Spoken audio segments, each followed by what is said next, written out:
আসসালামু আলাইকুম, আপনাদেরকে স্বাগতম জানাচ্ছি জাদুর শহর গোয়াংজুতে। এখন আছি একটা হোলসেল এরিয়া বলছি এই কারণে, ঠিক আমার সামনে হচ্ছে ফরচুন আপনার হোলসেল মার্কেট। এখানে স্টেশনারি খেলনা পাওয়া যায়। আর এরিয়া বলতেছে এই কারণে, এই যে আমার ঠিক সামনে ফরচুন মার্কেটটা আছে, এইটা থেকে একটু দুই পাশেই এখন এই পাশে হোলসেল মার্কেট আছে এবং এখানে ভালো রিটেলও হয়। দুই পাশেই মার্কেট আছে। ওইখানে ইয়াদুলু থেকে বের হইলে ইয়াদুলু মার্কেট আছে এখানে, সুতরাং ইয়াদুলু মার্কেট রিভিউ আর আমি আলাদা করে দিব না।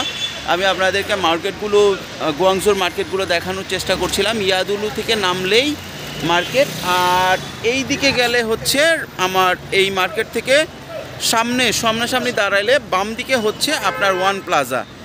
এই পুরো এরিয়াটাই হচ্ছে হোলসেল মার্কেট, বিশেষ করে টয় এবং আপনার খাবার আইটেম। খাবার বলতে যেগুলো হচ্ছে রান্না করা ছাড়া, মাছ, শুটকি, বাদাম, এই ধরনের আইটেম প্রচুর পরিমাণে এখানে দোকান আছে এবং আপনার হোলসেল এবং রিটেলের জন্য এটা খুবই বিখ্যাত।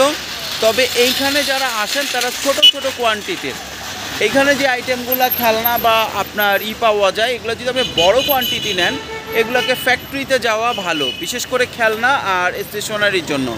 কিন্তু যদি আপনি শুটকি টুটকি টাইপের আইটেমে ইন্টারেস্টেড হন, সেই ক্ষেত্রে এখানে আপনারা নিতে পারেন। শুটকি, বাদাম এগুলো প্রচুর পাওয়া যায়। এগুলো মূলত মানুষজন অল্প অল্প করে নিতে, নিজের দেশে নিয়ে যাওয়ার জন্য যে এক্সক্লুসিভ অনেক ধরনের কিছু জিনিস পাওয়া যায়, এটা দেখতে আসে অনেকেই।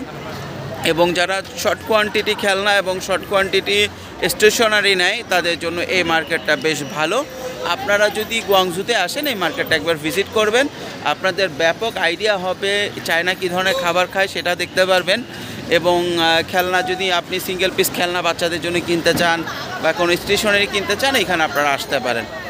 বেশ ভালো একটা মার্কেট। তবে এইখানের যে আইটেমগুলো, এগুলো যদি আপনি মানে অ্যাকচুয়ালি বিজনেস করতে চান, এটা ফ্যাক্টরিতে যাওয়াটা বেটার।